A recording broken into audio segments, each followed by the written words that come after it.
یہ تھا اس آوارہ لڑکے سمیر کا کام۔ کرن کی کوئی سہیلی کی سالگرہ نہیں تھی، بلکہ سمیر کے ساتھ کسی 5 اسٹار ہوٹل میں ڈنر اور رات گزارنا تھا۔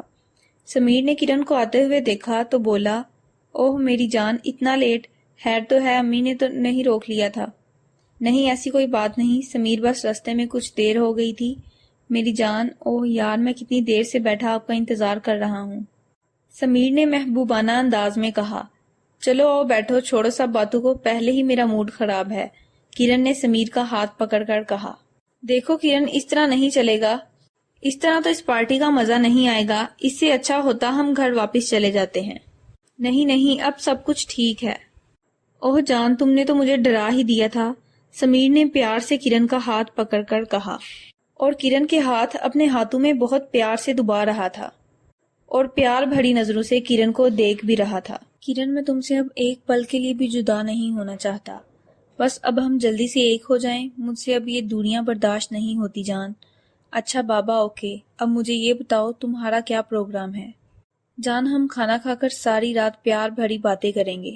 اچھا جناب۔ اوہ میرے سرکار، اب بتاؤ کھانے میں کیا پسند کرو گے؟ میری جان، تمہارا دل۔ اوہ میری جان، ایک دل تو پہلے ہی آپ کے پاس ہے، کاش میرے سینے میں 2 دل ہوتے، دوسرا دل آپ کو فرائی کر کے دیتا جان۔ تم نہ سمیر بات کو بہت لمبا کر دیتے ہو، اب کوئی اچھی سی چیز منگواؤ، سمجھے؟ ٹھیک ہے جان۔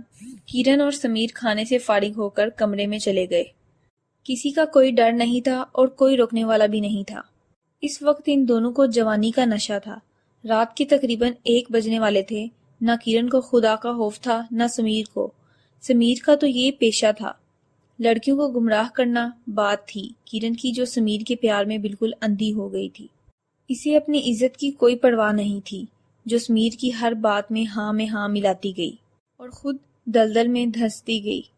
اسے ہر سو سمیر کی محبت نظر آ رہی تھی۔ کرن سمیر سے مخاطب ہوئی اور اسے کہا، سمیر تم مجھے کتنا پیار کرتے ہو؟ پھر سمیر نے کرن کا ہاتھ پکڑ کر اس کے ہاتھ پر بوسہ لیتے ہوئے کہا، میں تمہیں بیان نہیں کر سکتا کہ میں تم سے کتنی محبت کرتا ہوں۔ کرن میری جان، میرے پیار کی کوئی حد نہیں جو میں تمہیں بتا سکوں، تم سے میں بے انتہا پیار کرتا ہوں۔ اچھا مجھے چھوڑو گے تو نہیں؟ نہیں جان، میں تمہیں کبھی بھی نہیں چھوڑوں گا، اور ایسا کبھی تم سوچنا بھی نہیں۔ باہر بادل کی گرج تھی، بجلی چمک رہی تھی اور جوانی پر گناہ کا نشہ تھا۔ سمیر نے کرن سے کہا، سویٹی موسم دیکھو کتنا پیارا ہے، آج تمہارے بہت قریب آنے کو دل چاہتا ہے، کیا آپ کی اجازت ہے؟ میرے محبوب، کرن نے شرماتے ہوئے کہا، کیوں نہیں؟ کرن، کل بھی تمہاری تھی، آج بھی تمہاری ہے، اور کل بھی تمہاری رہے گی۔ کرن کی ہر چیز کے مالک تم ہو، اور میں تمہیں کیسے انکار کر سکتی ہوں؟ سمیر کی تو پہلے سے یہی سوچ تھی۔ اس معصوم پھول کو سمیر نے آخرکار مسل ہی ڈالا، اپنی حوث کا نشانہ بنا ڈالا۔ انسان کتنا گر جاتا ہے اپنی نفس کی خاطر۔ اے انسان، تمہیں خدا یاد نہیں رہتا؟ اے انسان، تمہیں انسان دیکھے یا نہ دیکھے پر خدا دیکھ رہا ہے۔ کرن رات سمیر کے ساتھ گزارنے کے بعد صبح اپنے گھر چلی گئی، جہاں اس کی بہن نور بہت پریشان تھی۔ اس کے لیے کرن گھر جاتے ہوئے اپنی نظریں جھکا رہی تھی اور اسے اندر سے اس کا ضمیر ملامت کر رہا تھا۔ نور جو باہر سے بہت غصے میں تھی اس وقت، لیکن اندر سے کرن کے لیے بہت محبت رکھتی تھی۔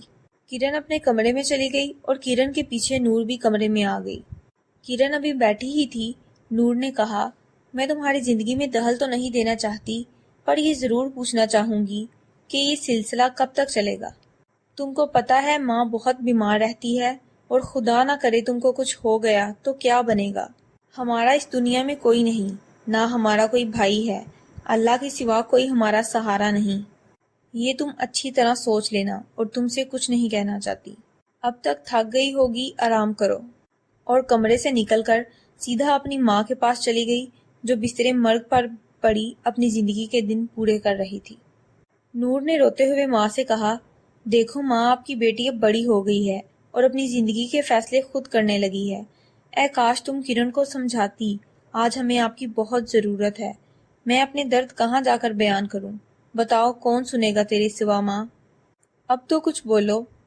ایسا لگ رہا تھا نور دیواروں سے باتیں کر رہی ہے، کیونکہ ان کی ماں بولنے سے قاصر تھی، وہ بیماری کی وجہ سے بول نہیں سکتی تھی۔ 3-4 دنوں سے کرن کا رابطہ سمیر سے نہیں ہو رہا تھا۔ کرن گھر میں اب پریشان رہتی تھی کیونکہ سمیر کا نمبر مسلسل بند جا رہا تھا۔ کیسے آن رہتا؟ کیونکہ ایسے انسانوں کے نمبر ایسا ہونے کے بعد بند ہو جاتے ہیں۔ یہ صرف شکاری ہوتے ہیں جو شکار کر کے غائب ہو جاتے ہیں۔ ایسے ہی دن رات گزرتے گئے، بات مہینوں تک جا پہنچی۔ کرن اس پریشانی کی وجہ سے کافی بیمار ہو گئی۔ اسی دوران نور کی شادی کی باتیں ہو رہی تھی۔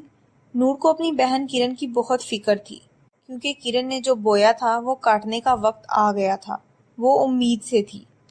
کرن اپنے کیے پر بہت شرمندہ تھی۔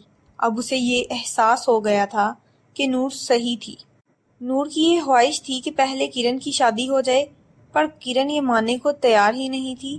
کرن ہر بار نور سے یہی کہتی، میں نے نہیں کرنی شادی، مجھے نفرت ہے مرد ذات سے، میں آپ کے آگے ہاتھ جوڑتی ہوں، پلیز شادی کے ٹاپک پر کوئی بات نہ کریں۔ وہ کرن کی یہ باتیں سن کر خاموش ہو جاتی، پر اندر سے بہت روتی اور دن بہت تیزی کے ساتھ گزر گئے۔ آخرکار کرن کی ڈیلیوری کا دن بھی قریب آ گیا۔ کرن کی صحت دن بہ دن بگڑتی جا رہی تھی۔ نور کرن کے لیے فکر مند تھی۔ ایک دن کرن کی طبیعت بہت خراب ہو گئی اور کرن کو جلدی سے اسپتال لے گئے۔ جب ڈاکٹروں نے کرن کا چیک اپ کیا تو نور سے کہا، بچہ اندر مر چکا ہے، اس لیے اس کو جلد ہی آپریٹ کرنا ہوگا۔ وقت بہت کم ہے اور ہم یقین سے نہیں کہہ سکتے کہ مریضہ بچ سکتی ہے یا نہیں۔ نور کی آنکھوں میں اس وقت آنسو تھے اور اس کی زبان پر دعا تھی، اے اللہ میری پیاری بہن کی زندگی بچانا، اور کرن کو بار بار دیکھ رہی تھی۔ کرن نے نور کو روتے ہوئے دیکھ کر اپنی طرف بلایا اور کہا، میری پیاری بہن تم مت رو، یہ میری غلطی کی سزا ہے جو مجھے مل رہی ہے۔ کاش میں اس وقت تمہاری باتیں سمجھتی، آج اس حال میں نہ ہوتی۔ تمہاری وہ باتیں سچ تھیں، تم اچھی بہن اور اچھی بہن ہو۔ میرے جیسی لڑکی کا یہی انجام ہونا چاہیے تھا۔ میں نے تمہارا بہت دل دکھایا ہے، پلیز مجھے معاف کر دینا، اور اب مجھے زندہ رہنے کا کوئی حق نہیں۔ نور روتے ہوئے بولی، تم ایسی باتیں نہ کرو، تمہیں کچھ نہیں ہوگا، تمہیں میری زندگی بھی لگ جائے۔ کرن نے کہا، اس کاغذ پر سائن کر دیں، ہم مریضہ کو آپریٹ کر رہے ہیں۔ کرن کا آپریشن شروع ہو گیا۔ نور باہر پریشانی کی حالت میں اپنی بہن کے لیے بہت دعائیں مانگ رہی تھی۔ کچھ دیر بعد ڈاکٹر آپریشن تھیٹر سے باہر آئے اور نور سے کہا، سوری ہم آپ کی بہن کو نہیں بچا سکے۔ نور یہ سن کر غم سے وہیں زمین پر گر گئی۔